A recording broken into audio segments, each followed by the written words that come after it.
परिस्थिती गरिबी श्रीमंतीची नका हो, आचरणाची श्रीमंती असते, आचरणाची. पाय घसरलेल्या कोट्याधीशाला सुद्धा किंमत नसती आणि पाय न घसरू देणाऱ्या भिकाऱ्याला पण किंमत असते.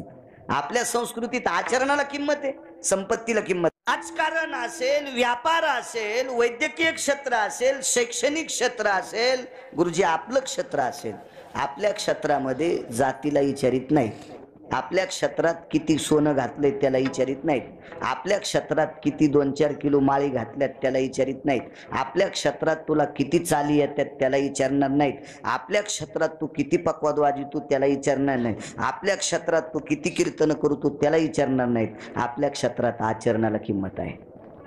आचरणाला, ज्याचं आचरण गोड आहे का त्या माणसाचे लोक पटापटा पटापटा पटा पाया पडते. मग तो भारीच्या गाडीत आलाय का पायी पायी आलाय काय नाही. माझ्या लहानपणचा 40 वर्षाचा तर 700 वर्षापूर्वी परिस्थिती काय असेल याची कल्पना करा. पांघरायची अवस्था असेल का.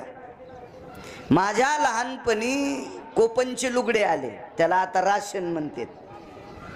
कोपनचे लुगडे, त्याला उगी अशी साध्या कोण्या तरी कलरची नखी, बुट्ट्या गिट्ट्या काय नाही. हो,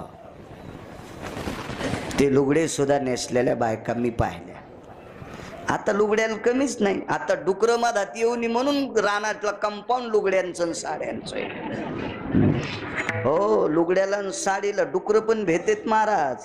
तर आपण यायच्या किती लांब राहावं याचा विचार करा. विठाला विठाला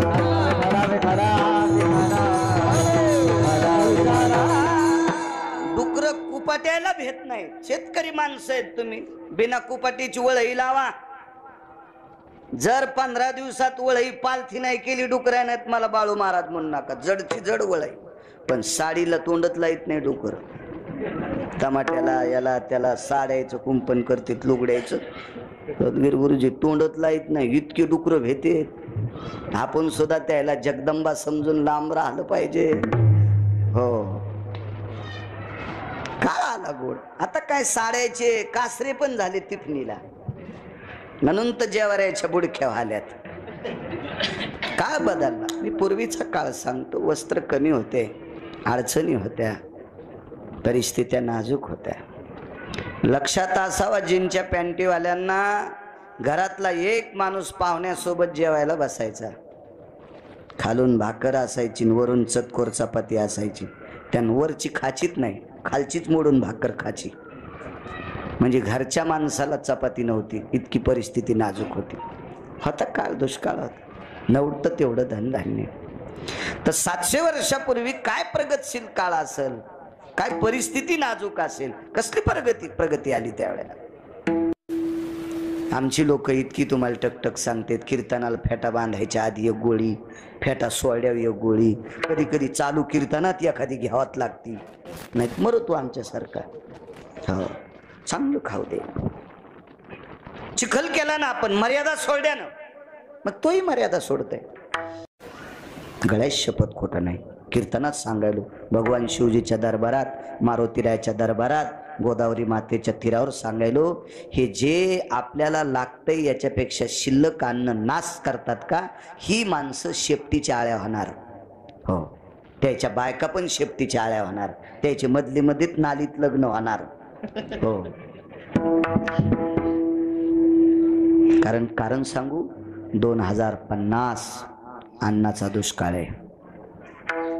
जी माणसं असा नालायकपणा करतील का त्यांच्यावर बिकट परिस्थिती. पैशाचे बंडला असतील महाराज, पण धान्याचा दुष्काळ असेल.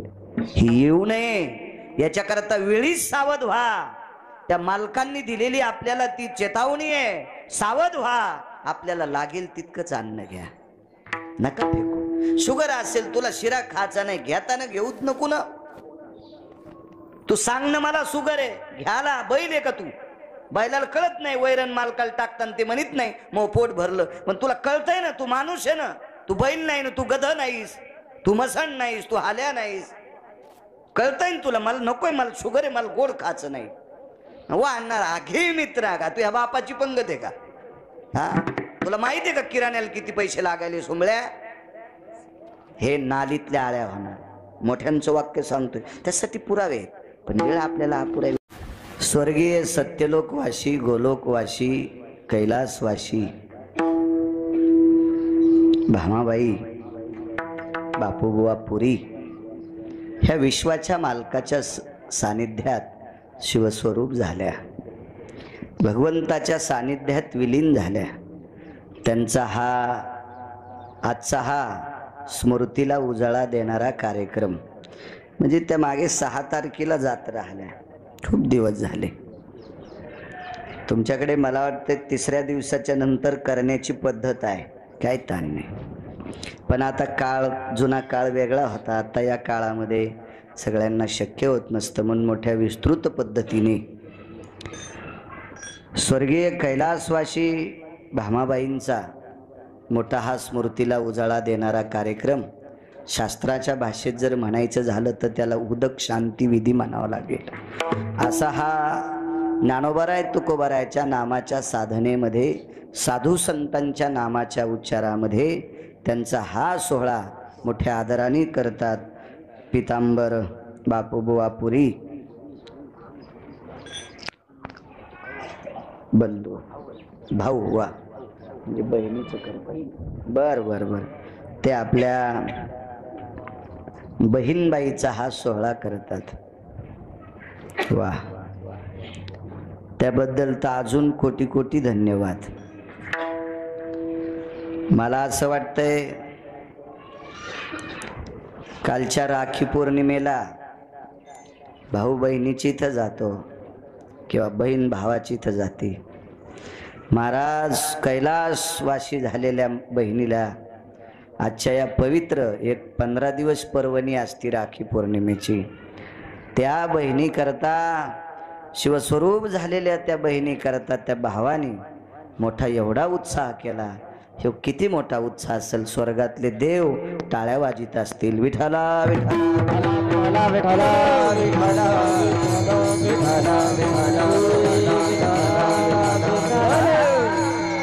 म्हणून पितांबर बुवांना कोटी कोटी धन्यवाद. बोलता बोलता राहिलो. गावात जेवढ्या आडनावाची मंडळी असतील, मला पुरी मंडळी कंपनीनं जरी आमंत्रित केलं असेल बुवा महाराज, पण भानगड अशी आहे, महत्त्वाचा विषय असा आहे की गावाला याच्याकरता धन्यवाद देतोय. एवढी मोठी वास्तू तुम्ही माझ्या मारुतीरायाची आणि भगवान शिवशंकराची केली, त्याबद्दल गावातल्या प्रत्येक व्यक्तीला प्रणाम करतो. पावसाळा असो काही असो, किती मोठी वास्तू आहे. मागे 2 कीर्तनं झाले, त्यावेळेला वरचा सभामंडप नव्हता. मला महाराज म्हणले वरी कीर्तन होणार आहे. तुम्ही म्हणलं काय पाऊस नाही, काय नाही, होत राहील. ते म्हणले पाऊस असला तरी होतंय. मी काही विचारलं नाही वरी काय, पण वरी आल्यावर लक्षात आलं खालच्या मंडपात आपल्याला गरमी झाली असती, साऊंड सिस्टीमवाल्याला त्रास झाला असता. महाराज सुरूच ठुतून तुण्यावानी वाढेवण रे वाढेवण रे. मी बी आणि तुम्ही का कमी बोलता का राजे हो, त्याला तुम्हाला बी लय कदरतन ते आहे का नाही. आम्हाला तुम्हाला यायला म्हणून त्यालाही बिचाऱ्याला आवाज देता येतो, साऊंडवाल्याला, सगळ्या गोष्टी. पुनश्च एकदा गावकऱ्यांना प्रणाम करतो. एवढी मोठी भगवंताच्या पुढे तुम्ही वास्तू केली, अशीच वास्तू इथं एखाद्या आलेल्या व्यक्तीने अंतकरणात ठेवून आपोआपल्या गावात करण्याचा प्रयत्न करा, ही तुम्हाला विनंती करेल. विठाला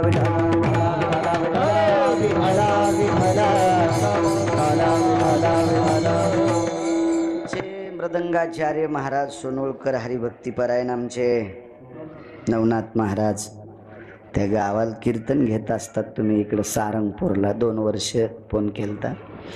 आदरणीय हरिभक्तीपरायण दत्ता महाराज आहेत, आमचे सद्गुरू गुरुजी आहेत.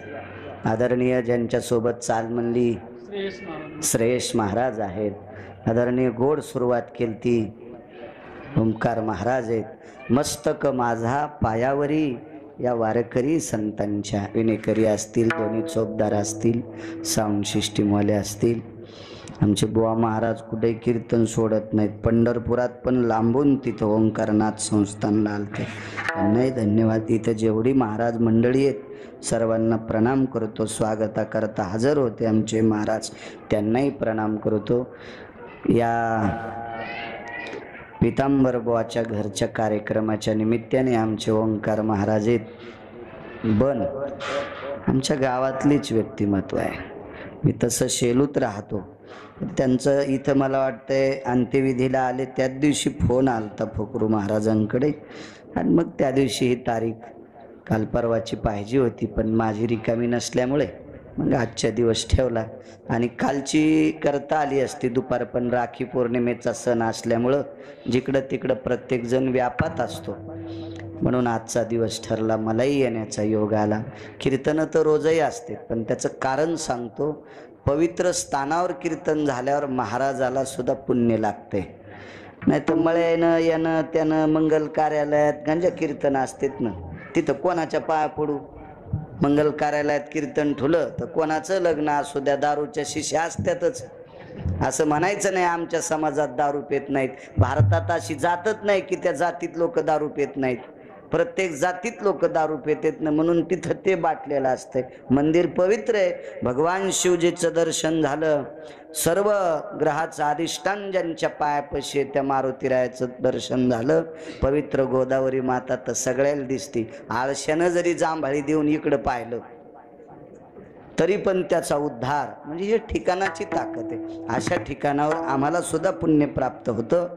म्हणून पुनश्च ओंकार महाराजांनी यांच्या बन्नी पाहुण्यांच्या वतीनं त्यांनी फोन केला. हजरही आहेत, त्यांनाही धन्यवाद. विठाला विठाला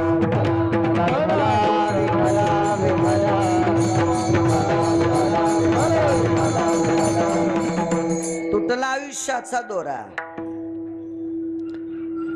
एक जण म्हणे, महाराज प्रयत्न चालत नाहीत का? व्याधीसाठी प्रयत्न चालतील, दुखत असेल तर प्रयत्न चालतील. आयुष्यासाठी प्रयत्न आतापर्यंत कोणाचेही सफल झालेले नाहीत. कारण आयुष्य जर शिल्लक नसेल तर डॉक्टर सुद्धा काही करू शकत नाही. आयुष्य शिल्लक असेल तर तो व्याधी मुक्त करेल, आणि आयुष्य जर नसेल तर मग मात्र डॉक्टर काही करू शकत नाही.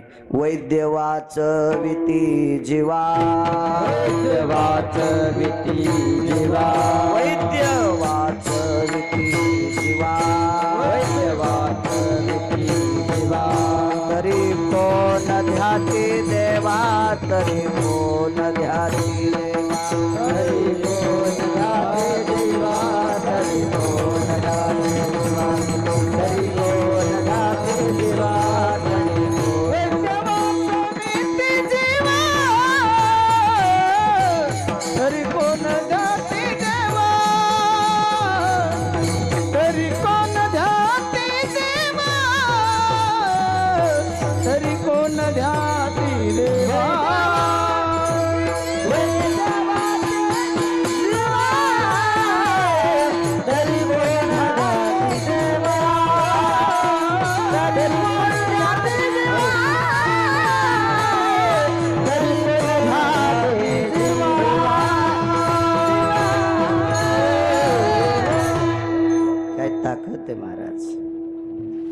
वैद्यानं जर जीवाला वाचिलं असतं तर भगवान शिवजीच्या कोणी पाया पडले नसते, मारुतीरायाच्या पाया पडले नसते, पांडुरंगाच्या पाया पडले नसते.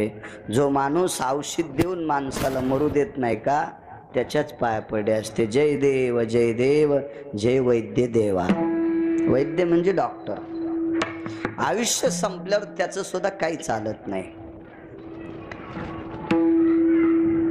मग आयुष्याची माळ तर तुटणारच आहे. 5-7 लोक सोडून दिले तर प्रत्येकाच्या आयुष्याची माळ तुटते. आपण म्हणतो त्यांना देव आज्ञा झाली, ते वारले, ते मृत्यू पावले, ते खर्चले, ते गेले, ते मेले, असा आपल्याकडे शब्द असतो. शरीराचं आणि आत्म्याचं कनेक्शन तुटणे, दोघं बाजूबाजूला होणे, याचंच नाव आहे आयुष्याची माळ तुटणे. आयुष्याची माळ तुटली की आत्मा हा बाजूला जात असतो. म्हणजे दिव्याची ज्योत विझत असते, रिकामा भग्न दिवा राहत असतो. या विझलेल्या दिव्याला, या शरीराला प्रेत म्हणतात, मड म्हणतात, प्रेत म्हणतात. मग इंग्रजी वगैरे वगैरे बाकीच्या भाषा काय काय दळतात त्याच्यावर आपल्याला काय घेणे. पण आपल्याकडं प्रेत शुद्ध भाषा आणि रोजची प्रचलित सर्वसामान्य खेड्यातली भाषा म्हणजे मड. संत वाङ्मयात सुद्धा मड शब्द आलाय. मडे झाकुनिया, मड शब्द संत वाङ्मयात पण प्रेत हा अति थोडा वरचा शास्त्राची भाषा आहे प्रेत. मग एकदा प्रेतात रूपांतर झालं रे झालं आयुष्याची माळ तुटली की प्रेतात रूपांतर होतं आणि प्रेतात रूपांतर झालं की त्याची माती ठरली. शरीराची होय माती, शरीराची होय माती, शरीराची होय माती, शरीराची होय माती. कोणी सांगाती, कोणी ती सांगाती, ती सांगाती, ती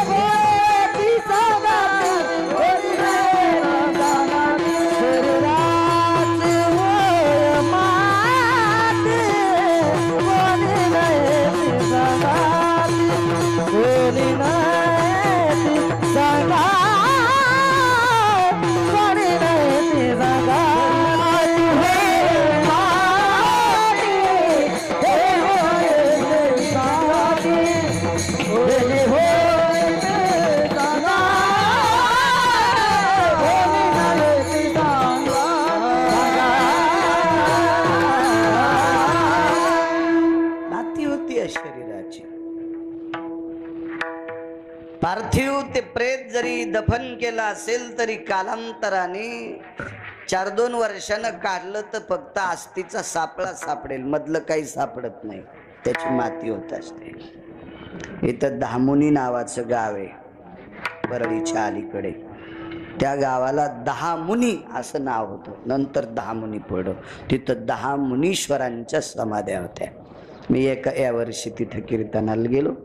तिथल्या लोकांना विचारलं नाव कसं काय, तर काय म्हणे आमची इथं 10 मुनींच्या समाध्या आहेत.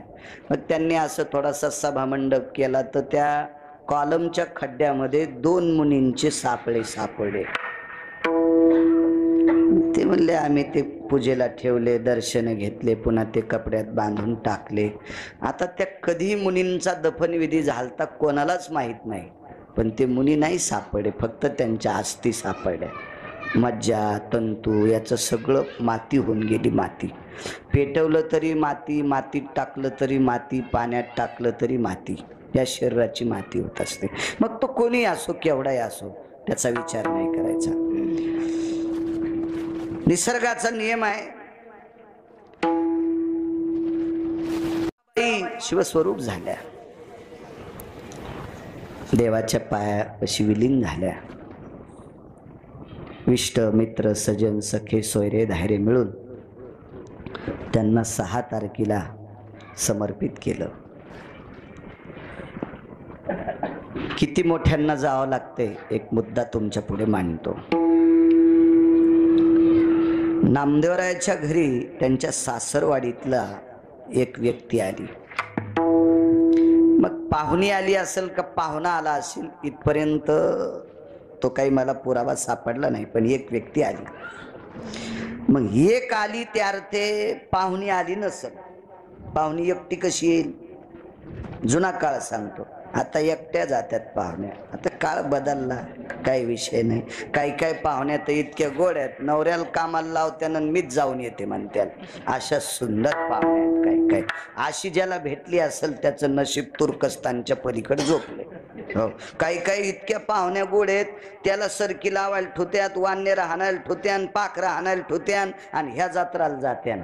अशा पण काही काही आहेत ना. टकटक दिसायल्यात 7-8 जणी. चांगल्या पुरात गंगात टाकावा त्या 4 जणीला. विठाला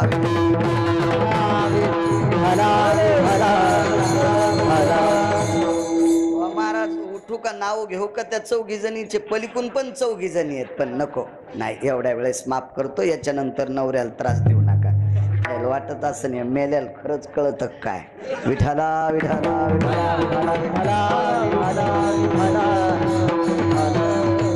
एक व्यक्ती नामदेवरायाकडे बिदरवरनं आली, कर्नाटकातून आली. नामदेवराय संत शिरोमणी नामदेवराय या पवित्र संप्रदायाचा प्रचार पंजाब पर्यंत केला. ती नामदेवराय पाहुणी आल्याच्या नंतर एक व्यक्ती आली नामदेवरायाच्या सासरवाडीतनं. हिवाळ्याचे दिवस होते, पांघरायच्या अडचणी होत्या. महाराज आता जुन्या जर अडचणी सांगितल्या न बुवा महाराज, त्या जीनच्या पॅन्टीवाले म्हणतील गिरगावकराच्या गोळ्या संपल्यात. गोळ्या संपल्या म्हणतील हे पागल झालाय, याच्या डोक्याला शॉट द्यायला हॉस्पिटलमध्ये न्या म्हणतील. फक्त जुन्या लोकांना परिस्थिती माहीत. मोठ्यात मोठ्या माणसांकडे सुद्धा आथराय पांघरायला जास्त वस्तू नव्हत्या. आता गोदड औषधाला सापडणं. काय होतं गोदड्याशिवाय? गोदड्याला सुद्धा महाराज श्रीमंत घरच्या बाईला गरीब घरची बाई टाकून दिलेलं लुगडं मागित होती. नेसता येत नव्हतं दत्ताबुवा नवनाथ, असं लुगडं मागायचे तरी ती बाई देत नव्हती. कशाला? त्याचं गोदडं शिवायचंय. इतक्या परिस्थित्या नाजूक. कसली लाईट आलेत. विचारा जिनच्या पॅन्टीवाल्यानं, तुमच्या आजोबाला विचारा, पंजोबा असतील त्यांना विचारा, वयस्कर चुलता असेल त्याला विचारा. संध्याकाळी घासलेटाचा दिवा लावायचा आणि सकाळी तोंड आणि नाक पुसलं तर ते कपडे काळे व्हायचे, त्या धुपणानं काळे व्हायचे. इतक्या परिस्थित्या नाजूक होत्या. आत्ताचा काळ सांगतोय. पाहुणे आल्याच्या नंतर राजाईनं सहज नामदेवांना प्रश्न केला, स्वामी काय ग जेवण झालीत?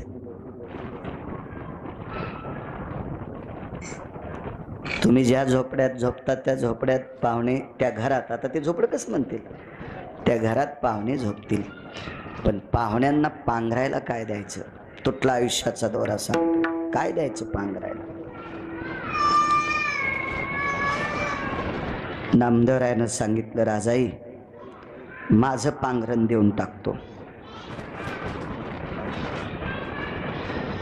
राजाईनं सांगितलं, मालक ते पाहुणे तुमचं पांघरून घेऊन तुम्हाला थंडी वाजू देणारे नाहीत, तुमचं नाही देता येणार.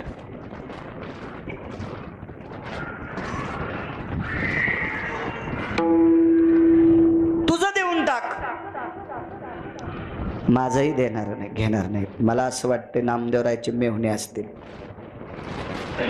बहिणीला थंडी वाजू द्यावा ना आपण पांघरून घ्यावा असा भाऊ कोण असं नाही. मेहुण्याला थंडी वाजू द्यावा ना आपण पांघरून घ्यावा असा मेहुणा असतो का? नाही. मग दामू शेट्टीचं पांघरायला घेणार नाहीत, गोनाबाईचं घेणार नाहीत, लाडाईचं घेणार नाहीत, यसाईचं घेणार नाहीत, साखराईचं घेणार नाहीत. काय काय असतील घरातल्या लोकांचं. सगळ्यांचं एका कोपऱ्यात बसून भांडे घासता घासता एक माऊली ऐकत होती. ते लेकरं ज्याचे असतील त्यानं थांबवा ना, दटू गिटू नका. कारण दटवायला जमणं जास्त लेकरायला. कारण आपले देव कमी पड्याव पारसायला निपस्तोर बोकडे कापायलेत लेकरं होण्यासाठी. त्याच्यामुळे कोणाला दटू नका, फक्त ज्याचं असेल त्यानं शांत ठेवा.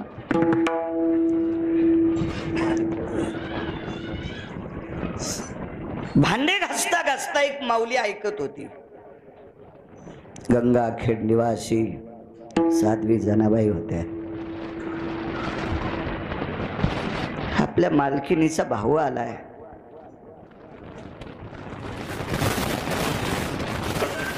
जनाबाई मालक म्हणायच्या, नामदेवरायाला मालक म्हणायच्या. नौकराचा मालक मालकच असतो. मग जनाबाई मालक का म्हणत होत्या? त्या नामदेव स्वतःला नामदेवरायाची दासी समजित होत्या. दासी नामयाची मनोनिया मालक म्हणायची. राजाबाईला मालकीनबाई म्हणायच्या, गोनाबाईला आईसाहेब म्हणायच्या, दामू शेट्टीला बाबा म्हणायच्या. भांडी घासली, पालथी घातली, ज्या ज्या ठिकाणी ठेवतात तिथं ठेवली, अंथरणं टाकल्या गेली. आणि जनाबाई ज्या झोपड्यात राहत होत्या त्या झोपड्यात देवघर होतं. लाकूड असं टांगलेलं. कशाची दोरी होती हो त्या काळात? एक सांगतोय जिनच्या पॅन्टीवाल्यांना, माझ्या लहानपणी एखाद्याची जोडणी जर चालू असेल माळवत, तर कडीत ठोकायचा खिळा जर वाकला ना आणि तो जोडणी करणाऱ्यानं जर बाजूला टाकला तर तो खिळा चांगला माणूस घरी नेत होता. तो ठोकून त्याला तेलाची कॅन, कपडे अडकवायला कशाला. इतकं दुर्भिक्ष होतं, इतकं दुर्भिक्ष. आता स्लॅबचं घर केल्यावर तर 20 किलो तर ते मिस्त्री खिळे फेकून देते. संध्याकाळ दुपारा ठोकणं, दुसऱ्या दिवशी उपसून फेकून देणं. ते का पुन्हा वापरीत का ते खिळे? काळ सुधारित आला. म्हणून मी म्हणतो ना, ही पोरं म्हणतील याच्या गोळ्या संपल्या, इतकी इतकी गरिबी कशी असेल, होती गरिबी. याच्याही पलीकडची सांगतोय. तुम्ही गोदाकाठची माणसं आहात, खळा हा पद्धत तुम्हाला चांगली माहित आहे. ज्वारीचं खळ जर करायचं असेल तर आधी जमीन उकरायची, पाणी टाकायची, बैलाच्या पायानं खुरवतायचे, पुन्हा पाणी टाकायचे, भुसकट टाकायचे, थापटवायची जमीन, मधात मेढ रवायची आणि मग ते काय मळण धरायचे. आता ते हे म्हणतील हे डोकं खराब झालंय, आता ज्वारी काढायचीच गरज नाही, सरळच घातलं कडबं जिकडं तिकडं जाईल, पण धान्य डायरेक्ट आडतीच जाईल, पोतं भरायचं काम नाही. काळ आला तुमचा, नशिबवान आहात तुम्ही, त्याबद्दल तुमत नाही. तर शक्यतो मळणीच्या बैलाला मुंगशे असतात, पण आधा कदा एखाद्या बैलानी शेवटच्या टप्प्यातल्या धोड कणसाची ज्वारी खाल्ली तर काम करणारे गडी होते का, गडी. खळ जरी ताब्यात असलं तर उपरण्यात छटाकभर मदन नेता येत नव्हतं, पसाभर मदन. बैल जर शेण टाकीत असेल तर धोड ज्वारी खाल्ल्यावर बैलाला पचत नसती, ती शेणातून पडत असती, तर ते शेण धरीत होते, शेण. ते शेण धुवाचं आणि मग त्याच्यातल्या ज्वारीच्या कण्या खायच्या. ही परिस्थिती होती, ही परिस्थिती. विचारा विचारा, 70, 80, 90 वर्षाच्या बुजुर्ग आजोबाला, पंजोबाला, चुलत्याला, काक्यांना, मामांना विचारा, काय काळ होता तुमच्या काळातला. 700 वर्षापूर्वी काय काळ असेल. अंथरणं टाकल्या गेली, त्या देवघरातून आपली वळकट झटकली, लाकडावर अशी टाकलेली, त्याला वळणी म्हणतात. ती झटकेली अशी गोदडी आणि आवाज दिला, मालकीनबाई, मालकीनबाई. काय ग जना, जना म्हणायच्या. काय ग, दादा आले तुमचे. हो ग. मग आज पांघरायला हे वाकळ देऊन टाका.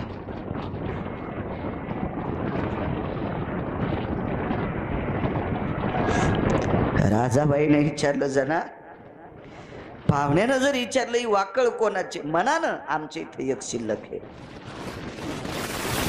तुम्ही जर म्हणताल आमच्या नौकरलीची आहे तरी पाहुणे पांघरणार नाहीत, आमच्या मोलकरलीची आहे तरी पांघरणार नाहीत, म्हणा आमच्या इथे शिल्लक होती. ती वाकळ राजाईच्या भावानं पांघरली. महाराज ते नशीबवान होतो. कधी कधी जनाबाईच्या वाकळीची घडी पंढरपुरातला मालक करत होता, आणि ज्या वाकळीला पंढरपुरातल्या मालकाचे हात लागले ती त्याला पांघरायला भेटली, ते पण किती नशीबवान असो. टाकली अंगा, कडाक्याची थंडी होती. ही पण सांगतो तुम्हाला, थंडी किती होती ही पण जुन्या लोकांनाच विचारा. मला थोडं थोडं कळतंय. एवढी होट उलायची महाराज, इतकी होट उलायची. व्यासनेल नाही, स्नो नाही, काय नाही, कसल्या प्रकारचं त्याला लावायचं काहीच नव्हतं. ज्या बाईला कुंकू आहे त्या बाईला मेन मागत होते, मेन.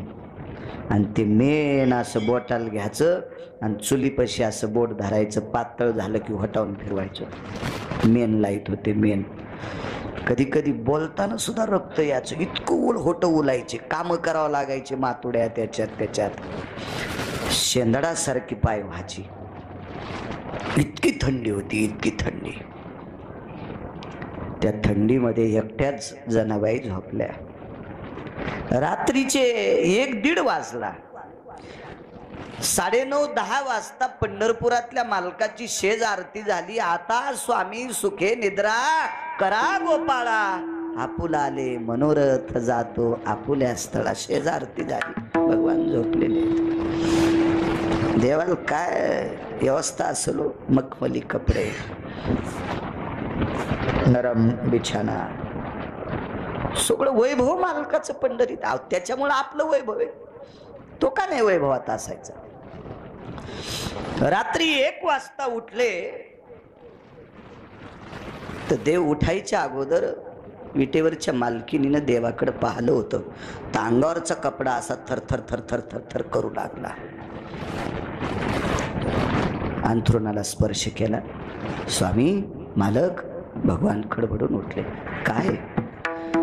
अहो, ज्या वेळेला पांडव लाक्षाग्रहात पेटून दिले त्यावेळेला तुमच्या अंगाला रात्री घाम आलता, तुम्ही सुदर्शन फेकलं, चक्र फेकून ती धरणी फोडली, तुमच्या अंगाला घाम आलेला मी पाहिला.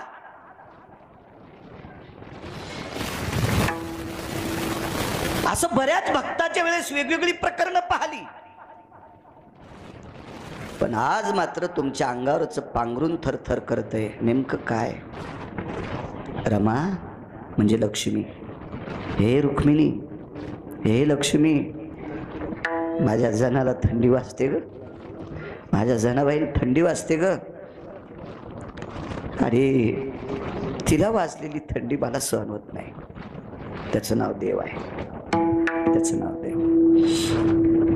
काय करता मालक? काही नाही, मी जाऊन येतो. माझ्या अंगावरची मखमली शाल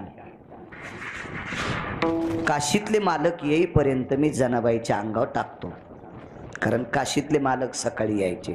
त्रिशूळ डमरू घेऊन याला गिरजेचा कांत, तोपर्यंत मी जनाबाईच्या अंगावर ही शाल नेऊन टाकतो. भगवान गेले दामोशीटीच्या घरी. देवघरातल्या झोपड्यात प्रवेश केल्याबरोबर महाराज त्या जनाबाई होत्या. जनाबाई होत्या. भारतीय संस्कृतीतल्या सदाचारी पुण्यशील स्त्रीचे लक्षण काही 5-10 लक्षण येतात. मालकाच्या पायातला बूट वाजल्याबरोबर 4 बूट जरी वाजत वाजत गेले तरी उठत नाही, पण एका बुटाचा विशिष्ट प्रकारचा आवाज आल्यावर तिला कळतं या बुटाचा आवाज माझ्या मालकाच्या पायातला आहे, याला म्हणायचं पत्नी. महाराज दारावर टकटक करण्याची अशी वाजवण्याची पद्धत सुद्धा ज्याची त्याची वेगळी असते, त्याच्यावर लक्षण घ्यायचं माझे मालकच आलेत.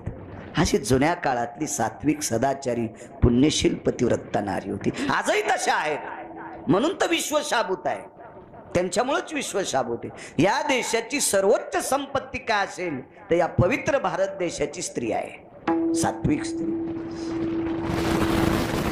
बाहुल वाजल्याबरोबर थोडस जाग आल्यासारखं झालं. झोपच नव्हती, उगा डोळा लागायचा कुडकुड कुडकुड. जगाच्या मालकानं अंगावरती मखमली शाल टाकली. ताड दिशी उठल्या, पाय धरले.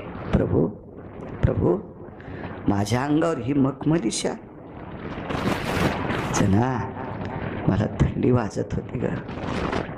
देवा, ही तुमच्या अंगावर असल्यावर थंडी कशी वाजल? तसं नाही ग जना, आज तुला थंडी वाजत होती म्हणून मला वाजत होती. तर मला विचार, लक्ष्मीला विचार, मी स्वतः तुला भेटून तुझ्या अंगावर शाल टाकण्यासाठी आलो.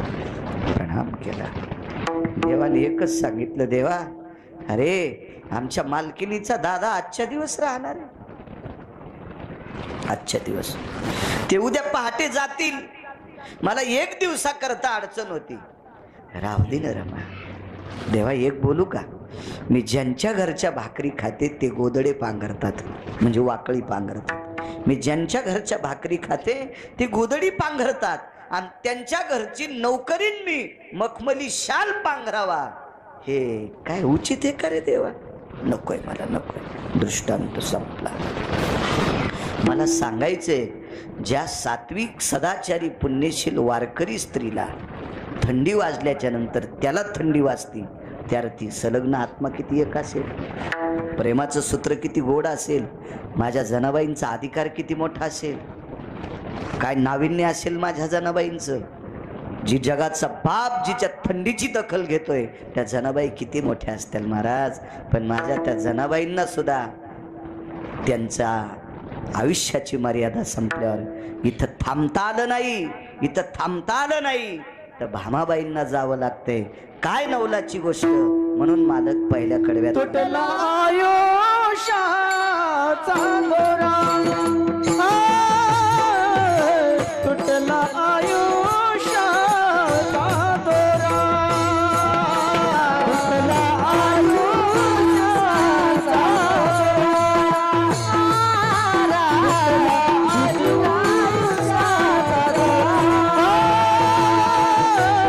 तुटला आयुष्याचा दोरा.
थांबता आलं, भामाबाई नाही जावं लागलं.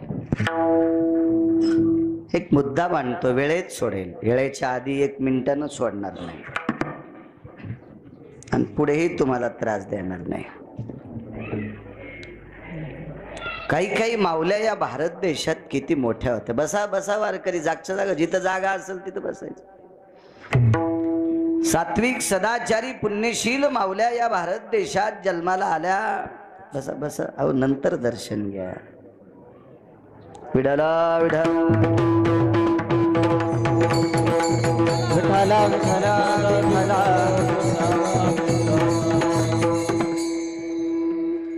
काही दर्जा आहे काही माऊल्यांचा. पंढरीतले मालक या मालकाची भक्ती करणारे, काशीतल्या मालकाची भक्ती करणारे काही संत महंत योगी जपी तपी देव, प्रत्येकाचे प्रसादाची एक हे ठरलेली आहे. भगवान जगन्नाथाचा प्रसाद खिचडी आहे. खिचडी तुम्ही गेला असताल जगन्नाथपुरीला तर तिथे खिचडीचा प्रसाद आहे. बऱ्यापैकी ठिकाणी काही संतांच्या पुण्यतिथीचा प्रसाद सुद्धा ठरलेला आहे. आमच्याकडे 2 सातोने आहेत परतूर तालुक्यात. त्याच्यापैकी एका सातोन्यामध्ये बालानंद स्वामींचं मंदिर आहे. अवलिया साधू महात्मा होते मोठे. तर एखादा पैशावाला माणूस त्यांच्या त्या प्रसादाच्या पंगतीला काजूची भाजी करील, बदामाची असती का नसती मला काय माहित नाही, पण बदामाची करीन, काय काय एखाद्या वेळेस कशा कुठल्या कुठे पनीर करीन, कशाची करील, काय करायची ती करील, पण नाही तिथं भाजी गाजराचीच. तो प्रसाद आहे महाराजांचा. प्रसाद आहे. तिथं गाजरांची भाजी असते. इकडे जालना रामनगर पशी एक महात्मा होऊन गेले. त्या महात्म्यांचा प्रसाद उमराच्या दोड्या. कवळी कवळी उमरा येतात त्यावेळेला, आणि त्यावेळेला त्यांचा तो सोहळा असतो. काळ्या मसाल्याची उमराच्या दोड्याची भाजी. तो प्रसाद आहे त्यांचा. प्रसाद आहे तो प्रसाद. आमच्याकडे मंठ्याच्या जवळ मंगरुळ नावाचं गाव आहे. तिथे सद्गुरू बोडखे बाबांचं अधिष्ठान. नावच महाराजांचं बोडखे बाबा. अवलिया संत. काय टोकाला गेलेली लोक. प्रसाद ज्याचा त्याचा वेगळा. महाराजांचं टोक किती, अधिकार किती त्यांचा. ते एके दिवशी त्या मंगरुळच्या पलीकडे एक शिव, तिकून एक हातवन नावाचं गाव, आणि मधात एक ओढा वाहतो, आणि त्या ओढ्याच्या कडेला काही पोरं शेळ्या चारत होते. शेळ्या आणि शेळ्या चारता चारता असाच हिवाळ्याचा दिवस होता, म्हणजे पावसाळ्याच्या पुढचा, पण पाणी जास्त असायचं ना. दिपाळीपर्यंत बऱ्यापैकी ओढ्याला पाणी असायचं. माणसातही चांगलं वागण्याचं पाणी होतं ना, म्हणून जमिनीवर पाणी थांबत होतं. आपल्यातलं चांगलेपणाचं पाणी आटलं म्हणून आपल्याला दिवाळीला पण बकेटच न्यावं लागतं बैलाला पाणी पाजायला. आता तुम्ही समुद्राच्या कडीचे गोदामातेच्या तीरावरले तुमचा बागद्यार सोडून आमचं सांगतोय पिकलबर्डी तर कडी घोडी, नाही तर उदो आंबाबाईची पडी. तुमचं कसं आहे, मोठा वाडा पोकळवासा वारा जाई भासा भासा, तुमची गोष्ट वेगळी आहे. ओढ्याला मासे धरले त्या पोरांनी. गुराखी पोरं होती. शेळ्या मेंढ्या सांभाळणारे, जनावर सांभाळणारे गोरगिर गुराखी होते. म्हणजे शक्यतो माळकरी नसावे. ते माळकरी कशाला मासे धरतील. मासे धरले, काड्या जमा केल्या, अग्नी पेटीला, त्याच्यात मासे भाजले, आणि पोरांनी पुढचा काय कार्यक्रम करायचा ते मी कशाला सांगू श्रावणात तुम्हाला. तितक्यात महाराज गेले. पोरं म्हणले महाराज करा जेवण. कसले महाराज. महाराजांनी पोरांनी धरलेल्या 7-8 माश्या भाजलेल्या तोंडात टाकल्या. आता पोरं म्हणजे शिमग्याचा हुरेव. पंचक्रोशी सगळी महाराजांच्या पाया पडणार. पाया पडणार सगळी लोक. पोरं गावात म्हणले काय पाया पडता याय ना, आमच्या सोबत माश्या खाल्ल्या. यायच्या कशाला पाया पडतात. मासे खाल्ले आणि आमच्या सोबत भाजलेले. गावातले सात्विक सदाचारी लोक काय बोलतात म्हणले, मूर्ख आहेत तुम्ही, महाराज मासे कशी खातील, काय वेळे आहेत का तुम्ही? ते म्हणले मी एकटा येडा असेल विचारा नाही, 7-8 जण आहे आणि आमच्या देखता महाराजाला विचारा. महाराज म्हणले विचारायचं कशाला, मीच सांगतो ना खाल्ली म्हणून. सगळी लोक म्हणली महाराज आम्ही तुमचं पाहून माळ घातली, आम्ही प्रसाद असतो काही लोकांचा याच्यावर सांगायला, तुमचं पाहून माळ घातली. मी कट्टर नास्तिक माणूस पण तुमचं बघून माळ घातली असे लोक पुरावे देत होते. आणि तुम्ही स्वतः जर असं करत असाल तर आम्ही काय वागायचं, आम्ही कोणाकडे बघून चालायचं? महाराज म्हणले पोरं सांगते ते खोटं नाही आणि तुमची माझ्यावर श्रद्धा आहे ती पण खोटी नाही, पण म्या माशा खाल्ल्या नाही, म्या वाचिल्यात. पोरायनं मला बोलिल्यावर जितक्या माशाचे प्राण वाचिता येतील तितक्याचे मी वाचिले, त्याच्या पोटातले मला वाचिता येत नाही. ते मग पोरं म्हणले वाचवायची काय, माशा भाजल्या आम्ही. भाजल्यावर जिते असतात का माशा, भाजायची काय गरज आहे? पाण्याच्या बाजूला काढली की माशी मरून जाते पाण्यातली मासा, आम्ही भाजल्या. महाराज म्हणले तुम्हाला तसं वाटत असेल, तुमचा काही दोष नाही, तुम्ही मला काय ओळखीणार आहेत, पण बकेट भरून पाणी आणा. मोठं बकेट असं 10-15 लिटर पाणी बसायचं, बकेट भरून आणलं आणि महाराज बकेटाच्या समोर वमन करतात, उलटी नाही, सगळा जठर अग्नी. वमन म्हणजे उलटीच, पण पूर्ण जठर तोंडातून बाहेर काढलं आणि ती अन्न पिशवी अशी झटकिल्याबरोबर ते जेवढे मासे तोंडात टाकले होते तेवढे बकेटात पोहू लागले आणि ते आताडे गिताडे धुतले आणि सगळ्याला सांगितलं आता तर काही दोष नाही ना, सांग रे किती खाल्ले होते? ते म्हणलं हो 7-8च उचलल्या होत्या तुम्ही, तितक्याला तितक्या माशा जिवंत. आवली असा तो महाराज. या लोकांचा कशाला विचार करायचा? विज्ञान मानित नसेल नका मानू. काही हरामखोर मायबापाला मानित नाहीत तर साधूला मानतील का भडवे? त्याची अपेक्षा तरी करता कशाला करता? आपला संप्रदाय चमत्काराचा नाही पण साक्षात्काराचा आहे. आपला संप्रदाय साक्षात्काराचा, चमत्काराचा नाही, साक्षात्काराचा आहे. तर ज्या साधूने भाजलेली मासे जिवंत करावा त्या बोडखे बाबांचा प्रसाद कण्या आमटी, ज्वारीच्या कण्या असायच्या त्यांच्या प्रसाद असतो. प्रसाद खाली शेगावच्या पुढे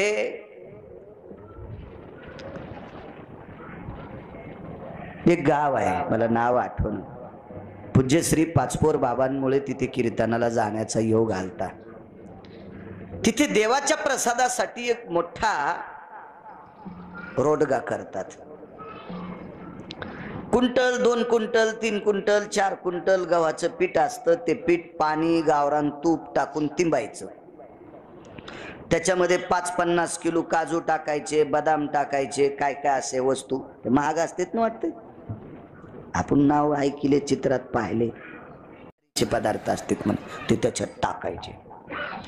आणि मोठा कोरा कपडा घ्यायचा, तो खाली आथरायचा, त्याच्यावर केळीची पानं टाकायची आणि त्याच्यावर ते कणिक, ती तुपानं पाण्यानं काजू बदाम टाकून असं केलेला तो उंडा आणि चौकून केळीची पानं लावून त्या कपड्याची गाठ मारायची आणि माणसाच्या डोक्या इतका मोठा खड्डा, त्याच्यात गौऱ्या वगैरे याचा विस्तू आणि ते लोटून द्यायचा आणि वरून गौऱ्या टाकायचा आणि दुसऱ्या दिवशी ते काढायचा आणि येणाऱ्या भक्ताला त्याच्यातला थोडा थोडा, तो महाराजांचा प्रसाद.